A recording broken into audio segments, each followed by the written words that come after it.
They had ruled the stars for 12,000 years. Their empire stretched across 1,000 worlds, and in all that time, they had never met a species they could not control. They were old when humanity's ancestors still lived in trees. They were powerful when Earth was nothing but rock and fire. And they were certain, with the quiet confidence of ancient gods, that they understood how the universe worked. Every species had a breaking point. Every civilization could be measured, tested, and categorized. This was the foundation of rule. Find the weakness, apply pressure, and watch the cracks spread. It had worked on the who surrendered after their leaders were assassinated. It had worked on the who collapsed when their food supplies were poisoned. It had worked on 100 other species across 10,000 years. The system was perfect. The system never failed. When survey drones first detected signals from the small blue planet in an unremarkable solar system, the response was routine. A probe was dispatched. Data was collected. Reports were filed. The species called themselves humans, and by every measure that mattered, they were nothing special. Archon Thessaly reviewed the initial assessment from her command ship, 3 light-years from Earth. She was old even by standards, with silver-gray skin and eyes that had watched empires rise and fall. In her long career, she had overseen the integration of 47 species into the Dominion. Some had resisted. None had succeeded. The humans she thought would be easy. The assessment data painted a clear picture. Humans had no natural weapons, no claws, no venom, no armored skin. Their bodies were fragile, easily damaged by heat, cold, pressure, and radiation. They required constant intake of food and water. They slept for 1/3 of their lives. A single warrior could kill a dozen of them without effort. Their technology was primitive. They had only recently discovered how to split atoms, and they used this power mostly to threaten each other. They had visited their moon a handful of times and then, inexplicably, stopped. Their fastest ships would take generations to reach the nearest star. By standards, they were children playing with rocks. But the Dominion had learned long ago that primitive did not mean safe. Some of the most dangerous species in history had been technologically backward. The key was to test them before they could grow, to find their weakness while they were still weak. Thessaly authorized the standard evaluation protocol. 3 tests, applied over time, designed to measure a species' resilience, adaptability, and social cohesion. The results would determine humanity's fate, whether they would serve the Dominion as a client race or be quietly eliminated before they could become a threat. The first test was biological. Scientists designed a pathogen specifically for human physiology. It was elegant work, a virus that spread easily, killed slowly, and resisted simple treatments. The goal was not to destroy humanity but to stress them, to see how their civilization responded to crisis. Weak species fractured under such pressure. Strong ones revealed their true nature. The pathogen was released in a major human population center. Observers, hidden in orbit, watched and recorded. The initial response was chaos as expected. Humans panicked. Their leaders argued. Their information systems filled with fear and confusion. Thessaly watched the data streams with cold satisfaction. This was the pattern. This was how it always began. But then something changed. Within weeks, human scientists had identified the pathogen. Within months, they were testing treatments. They worked in shifts that would have killed a researcher, 20 hours, 30 hours, collapsing at their stations and then returning to work. They shared data across borders that had been hostile for generations. Old enemies cooperated. Old grudges were set aside. And the ordinary humans, the ones without scientific training, without power, without any reason to risk themselves, did something they had rarely seen. They helped each other. The observers recorded humans delivering food to strangers. They recorded humans caring for the sick at the risk of their own lives. They recorded humans organizing supply chains, sharing resources, building networks of mutual aid that spanned continents. When their governments failed them, they built new systems. When their leaders fell, new leaders emerged. 18 months after the pathogen's release, humans had developed a vaccine. The death toll was significant but not catastrophic, and something else had happened, something the observers noted but did not fully understand. The humans had changed. The crisis had not broken them, it had connected them. Thessaly studied the reports for a long time. Then she filed her assessment. Anomalous resilience detected. Recommend proceeding to second stage testing. The second test was ecological. They had perfected the art of asteroid manipulation ago. It was a useful tool for terraforming, for resource extraction, and occasionally for species that needed to be reminded of their place in the universe. For humanity, Thessaly selected a rock approximately 300 meters in diameter, large enough to cause devastation, small enough to avoid extinction. The asteroid was redirected toward Earth's largest ocean. Impact calculations suggested tsunamis, atmospheric debris, crop failures, and resource shortages lasting approximately 5 to 7 years. The goal was to fracture human society, to turn nation against nation as they fought over dwindling supplies. The impact was spectacular. Walls of water swept across coastlines. Millions died in hours. The seas darkened with debris. Crops failed across entire continents. Food became scarce. Water became scarce. Everything became scarce. And the humans did not turn on each other. The observers watched in growing confusion as wealthy nations emptied their reserves to send aid to devastated regions. They watched humans travel thousands of miles to rebuild cities they had never seen, to help people who spoke different languages, who different gods, who had nothing to offer in return. They watched humans share their last food with strangers. This was not how species behaved. This was not how survival worked. Resources were finite. Logic demanded hoarding, demanded tribalism, demanded the mathematics of scarcity. But humans seemed to operate by different mathematics, equations that included terms they did not recognize. And something else happened that disturbed Thessaly deeply. Humans began looking up. Before the impact, human space programs had been underfunded curiosities, relics of an old rivalry that had lost its urgency. After the impact, everything changed. Budgets tripled. New facilities were built. Young humans who had watched their cities drown chose careers in astronomy, in engineering, in astronautics. They were asking questions. Why had the asteroid deviated from its predicted path? Why had its trajectory changed so precisely, so conveniently to strike their planet? Was it natural? Was it deliberate? And if it was deliberate, who had done it? Thessaly read the reports from human scientific institutions.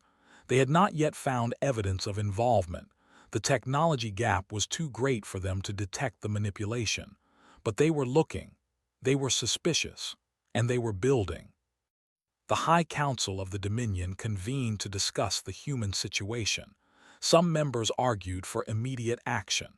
The humans were clearly more resilient than expected. They were growing more capable by the year. The longer the Dominion waited, the more dangerous they would become. Others counseled patience. Yes, the humans were unusual, but they were still primitive. Their fastest ships could not outrun a shuttle. Their weapons could not scratch armor. They posed no threat to the Dominion. Not now, not in 100 years, perhaps not ever. Thessaly listened to both sides. Then she offered her recommendation. The first 2 tests had produced unexpected results, she explained. The humans had not behaved as predicted. This suggested either that the Dominion's models were flawed or that humans were genuinely anomalous, a species unlike any other in the Dominion's long history. Either way, more data was needed. She proposed the third and final test, direct contact. The Dominion would reveal itself to humanity. They would demonstrate overwhelming technological superiority. They would offer the humans a simple choice: submit to Dominion rule and survive as a client species, or refuse and face destruction. Every species in Dominion history had submitted when faced with this choice. Survival was the strongest instinct, stronger than pride, stronger than freedom, stronger than any abstract principle. When the alternative was death, every species chose to live. Thessaly was confident the humans would make the same choice. The council approved her recommendation. Plans were drawn up, ships were prepared. They had made first contact with hundreds of species over their long history, and the protocol was well established. Show them your power. Give them no hope of resistance. Make submission the only rational choice. As her fleet prepared to depart for Earth, Thessaly allowed herself a moment of curiosity. The humans had surprised her twice now. Their resilience was unusual, their cooperation unprecedented. In another universe, they might have been interesting allies. But the Dominion did not have allies. It had rulers and subjects, masters and servants. That was the natural order of things. That was how the universe worked. The humans would learn this lesson, as every species learned it eventually.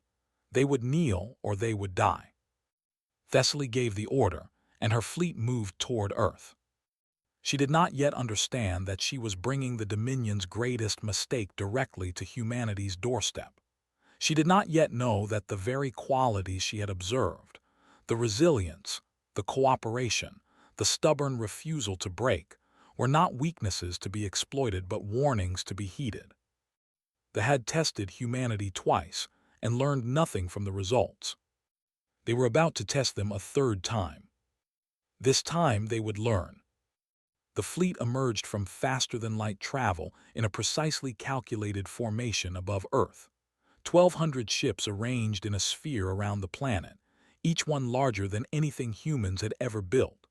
The smallest vessel was twice the size of humanity's largest aircraft carrier. The flagship, where Archon Thessaly commanded, was a mobile city of dark metal and cold light, capable of leveling continents. For several hours they did nothing. They simply waited, allowing human instruments to detect them, allowing human minds to comprehend what they were seeing. This was part of the protocol. The first stage of submission was understanding, really understanding, how completely outmatched you were. Human communication channels exploded with activity. Military frequencies screamed warnings. Civilian broadcasts switched to emergency programming. Governments convened in underground bunkers. Telescopes and satellites turned toward the visitors, recording every detail of the impossible ships that had appeared from nowhere. They let them look. They let them measure. They let them calculate the power required to move such vessels across the stars, the technology implied by such engineering, the absolute futility of resistance. Then Thessaly broadcast the message. It was transmitted on every frequency humans used, in every language they spoke, with perfect pronunciation and grammar that revealed how long they had been watching. The message was simple, direct, and offered no room for negotiation. You have been tested, you have been observed, you have been found adequate for service to the Dominion. Surrender your sovereignty and accept our rule, and you will be permitted to exist. Your civilization will continue under our guidance. Your people will serve useful functions within our empire. This is not a request. This is not a negotiation. This is your only path to survival. The message repeated on a loop for 6 hours. Thessaly waited for the response she knew would come, the desperate pleas, the offers of tribute, the surrender documents transmitted with shaking hands. This was how it always went. This was how it had always gone. 6 hours and 14 minutes after the first broadcast, a response came from Earth. It was transmitted from multiple sources simultaneously: government facilities, military installations, civilian radio stations. Humans across the planet had coordinated their reply, speaking with one voice for the first time in their species' history. The message was 4 words long. What happens if we refuse? Thessaly read the transmission 3 times, certain she had misunderstood. In 12,000 years of Dominion expansion, No species had ever asked that question. The answer was obvious. The answer was death. Why would any rational being need to ask? She composed her response carefully. Refusal means destruction. Your cities will burn, your people will die, your civilization will be erased. Nothing will remain. This is not a threat, it is a certainty. The Dominion has destroyed species before. We will not hesitate to destroy you. The human reply came faster this time, almost immediate. Thank you for clarifying, we refuse. For a long moment, Thessaly simply stared at the words on her display. Then she ordered her communication officer to verify the transmission, certain that there had been an error, a mistranslation, some failure in the equipment. There was no error. She demanded to speak with human leaders directly. Surely this message had come from some rogue faction, some extremist group that did not represent the species as a whole. Surely rational humans would see the futility of resistance and override this suicidal defiance. The human leaders who appeared on her were calm. Some were old, some were young. Some wore military uniforms, some wore civilian clothes. They represented different nations, different cultures, different beliefs, and they all said the same thing. We refuse. Thessaly tried to understand. She asked them why. She pointed to her ships, to her weapons, to the demonstrated power of the Dominion. She explained patiently that they could not win. She was not threatening them. She was stating a simple fact. Resistance was mathematically impossible. Why would they choose death over life? One of the human leaders, an old woman with white hair and steady eyes, answered for all of them. Because some things matter more than survival, she said. Because our children will know that when the choice came, we did not kneel. Because we would rather die on our feet than live on our knees. And because, she smiled, and there was something in that smile that Thessaly did not understand. Because we do not believe you can destroy us. We believe you will try. We believe many of us will die. But we do not believe you will succeed. The transmission ended. Thessaly sat alone in her command chamber for a long time. Then she gave the order to begin standard subjugation protocol. The first strikes targeted military installations. Beams of energy fell from orbit, vaporizing bases, airfields, and naval facilities. Human weapons fired back, missiles, lasers, kinetic projectiles, and accomplished nothing. The ships absorbed or deflected everything humanity could throw at them. The second strikes targeted infrastructure, power plants, communication centers, transportation networks. The goal was to isolate human populations, to make coordination impossible, to reduce the species to scattered groups that could be defeated in detail. The humans did not scatter. When their power grids fell, they built generators. When their communication towers were destroyed, they used older technologies, radio, signal fires, runners carrying messages by hand.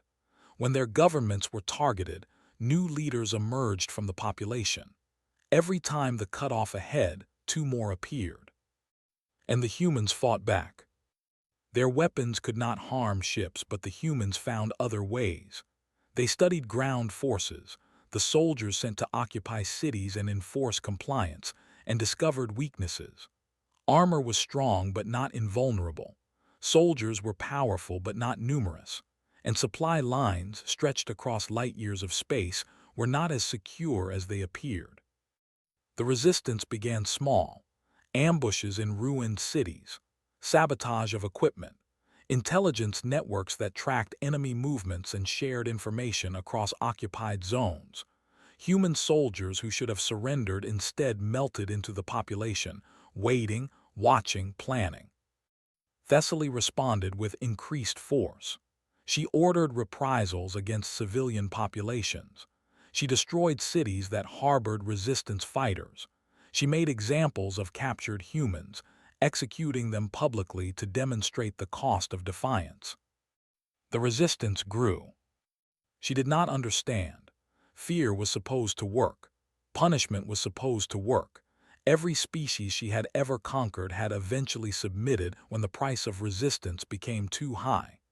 But humans seemed to have a different equation, one where the price of submission was higher than any cost she could impose. 1 year into the occupation, a human resistance cell captured a supply depot. It was a small victory, strategically insignificant, except for what the humans did next. They did not just hold the depot. They broadcast footage of the battle across the planet. They showed soldiers retreating, equipment burning, humans standing victorious among the wreckage. They showed the universe something it had never seen before. They could lose. Uprisings. Humans who had been waiting for a sign found one. Collaborators who had accepted Dominion rule began to reconsider. The occupation that Thessaly had expected to complete in months was now entering its second year with no end in sight. She requested reinforcements. The High Council reviewed her reports, the casualty figures, the resource expenditures, the timeline projections, and began to calculate whether this single primitive planet was worth the cost. Because the cost was growing, every ship assigned to Earth was a ship not available elsewhere. Every soldier lost to human resistance was a soldier not maintaining order on other worlds, and the other worlds were watching. The Dominion ruled through fear and inevitability. Client species submitted because they believed resistance was impossible. But if a primitive species like humanity could resist, if they could fight, if they could make the Dominion bleed, what might other species do? By the end of the second year, there were reports of unrest on a dozen worlds. By the end of the third year, there were open rebellions on 3. The Dominion was stretched thin, fighting on multiple fronts, and still the humans refused to submit. Thessaly was relieved of command and recalled to face tribunal. Her replacement lasted 8 months before requesting transfer. His replacement lasted 6 months before being killed by a human sniper. The humans kept fighting. They learned from every battle. They adapted to every tactic. And somewhere, in hidden laboratories deep underground, human scientists were studying every piece of technology they could capture, taking apart impossible machines and beginning to understand how they worked. Year 4, Year 5. The Dominion committed more resources. The humans absorbed the punishment and grew stronger. The rebellions on other worlds spread. The mathematics that had sustained the Empire for 12,000 years began to fail. And then the humans did something that changed everything. They built a transmitter. It was crude by standards, cobbled together from captured components and human engineering. But it worked. It reached across light years of space, broadcasting on frequencies that every ship in the Dominion could receive. The message was not directed at it was directed at their subjects, the 100 species that served the Empire, that had submitted because they believed they had no choice. They can be beaten, the message said. They can bleed, they can die. We are humanity and we are still fighting. Rise. The rebellions that had been smoldering across the Dominion exploded into flame. Species that had served for remembered what freedom meant. Planets that had been quiet for generations erupted in revolt. The suddenly faced not one enemy but 100, all of them inspired by the impossible example of a primitive species that had refused to kneel. The Dominion, which had ruled the stars for 12,000 years, began to fall. The collapse was not quick. Empires that large do not die in days or months, but the collapse was inevitable and everyone knew it. They fought to maintain their grip, but they were fighting everywhere at once. Every ship sent to crush one rebellion was a ship not available to prevent another. Every resource spent on Earth was a resource not spent on holding the core worlds. The mathematics had reversed. Now it was the Dominion that was stretched thin, the Dominion that was bleeding, the Dominion that could not sustain the cost. Thessaly watched it happen from her cell on the. She had been stripped of rank, tried for incompetence, and sentenced to isolation while the Council decided her ultimate fate. But the Council had larger problems now, and her case was forgotten in the chaos. She had access to news feeds, A small mercy or a calculated cruelty, she was never sure which. She watched the reports of worlds declaring independence.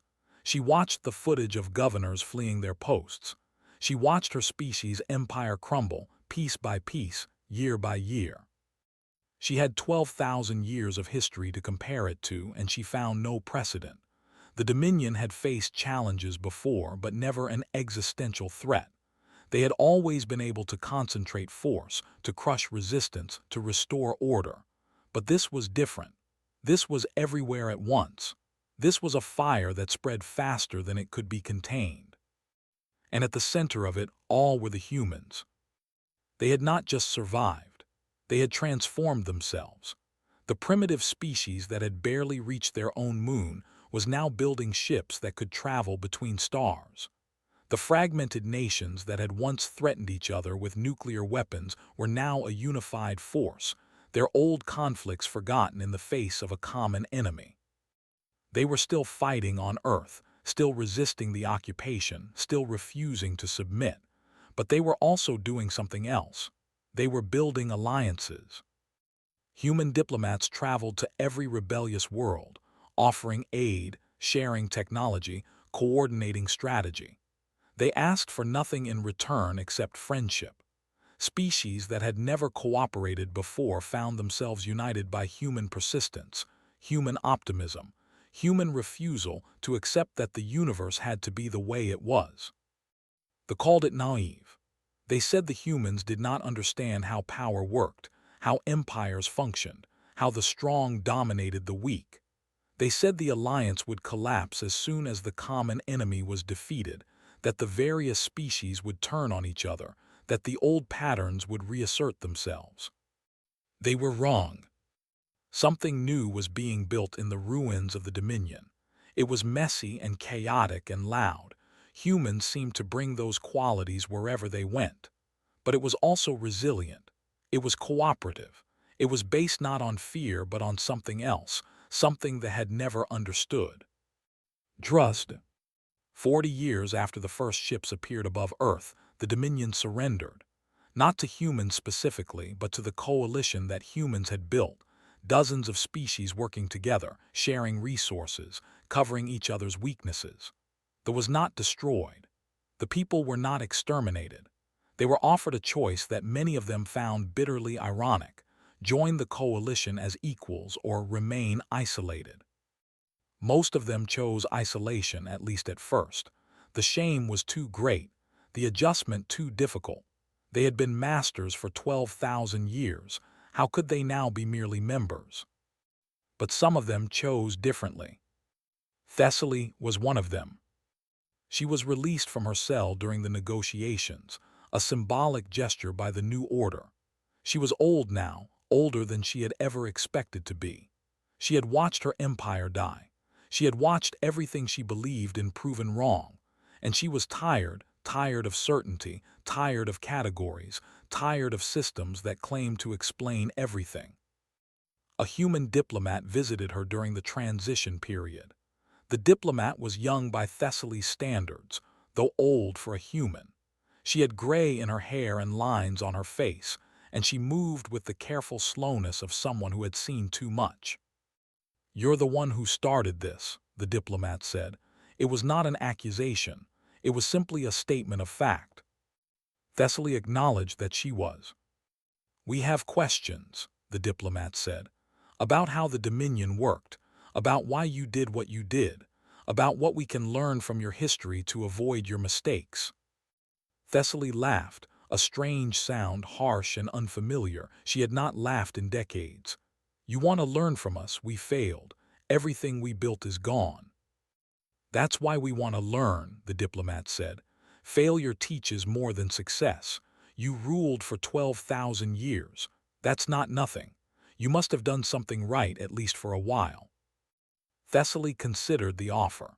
She could refuse, could spend her remaining years in bitter isolation, mourning what was lost. Or she could do something she had never done before. She could help. "I have a question first," she said. "I have been trying to understand since the beginning. When I offered you submission or death, why did you refuse? You could not have known you would win. You could not have calculated the outcome. By any rational measure, you should have submitted. The diplomat smiled. It was the same smile Thessaly had seen on that first human leader 40 years ago, the smile she had never understood. "We had a saying," the diplomat said, "back before you came. Give me liberty or give me death. It's old, hundreds of years old. A human said it when we were fighting for our freedom from other humans. We have never been a species that calculates submission." "But why?" Thessaly pressed. "Survival is the strongest instinct. Every species in the galaxy proved that. Why are humans different?" The diplomat was quiet for a moment. Then she said, "Maybe we're not different. Maybe every species feels the way we do. Maybe they all want to be free. Maybe they just needed someone to show them it was possible." Thessaly thought about the rebellions that had spread across the Dominion. She thought about the coalition that now governed the stars. She thought about species that had submitted for suddenly rising up, suddenly fighting, suddenly discovering that they had never truly given up hope. Maybe the humans had not been anomalous at all. Maybe they had simply been first. "I will help you," Thessaly said. "I will tell you everything I know, but I want something in return." The diplomat raised an eyebrow. "I want to understand," Thessaly said. "I want to know how you think. I want to know why you are the way you are. I want to know what we missed when we first found you. What did our tests fail to measure?" The diplomat considered the request. Then she nodded. "We call it hope," she said. "The belief that tomorrow can be better than today. The refusal to accept that the way things are is the way they have to be. You tested our bodies and found them weak. You tested our technology and found it primitive. But you never tested our hope. You never measured our dreams." Thessaly remembered the assessment reports from so long ago. Category 2, suitable for labor integration. No natural weapons, fragile bodies, primitive technology, nothing special. They had measured everything except what mattered. The coalition grew over the following centuries. It was never perfect. Humans brought their chaos and their arguments and their stubborn refusal to follow rules that didn't make sense to them. But it was something new, something the galaxy had never seen before. An order built on cooperation rather than domination. A system that made room for difference rather than demanding conformity. Thessaly lived long enough to see it take shape. She became, improbably, an advisor to the Coalition Council, an ancient who had once tried to enslave humanity and now helped build the peace that followed. Humans found this amusing rather than threatening. They had a capacity for forgiveness that Thessaly never fully understood. She died eventually, as all things die. But before she died, she wrote a history of the Dominion's fall, a record for future generations, a warning and a lesson. The final chapter was titled, "What We Should Have Learned." "We tested them," she wrote, "and they surprised us. They were more resilient than expected, more cooperative than predicted, more stubborn than any species we had ever encountered. We should have asked why. We should have wondered what quality we were failing to measure, what variable we were failing to include. Instead, we increased the pressure. We assumed that enough force would break any species because that was what our history taught us. But our history was wrong. Or rather, our history was incomplete. We had only measured the species that broke. We had never considered the possibility of a species that would not. Humans taught us that possibility. They taught the entire galaxy. And now the galaxy is different because of them. Louder, messier, more chaotic, but also freer. More hopeful, more alive. We came to test them and found ourselves tested instead. We came to break them and found ourselves broken. We came as conquerors and left as students. The universe is vast and full of wonders, but the greatest wonder I have ever encountered is this. A small, fragile species on a small, fragile planet who looked at the infinite darkness of space and refused to be afraid. They call themselves human, and I think perhaps they are what the rest of us might have been if we had been brave enough to hope. The history was preserved in the Coalition archives. It was studied by scholars, debated by philosophers, and read by children of 100 species who grew up in a galaxy their grandparents would not have recognized. And somewhere on a small blue planet in an unremarkable solar system, humans continued to be human, hopeful, chaotic, stubborn, and free. They had been tested by gods and found something the gods had not expected. They had found each other. They had found themselves. And they had refused to kneel.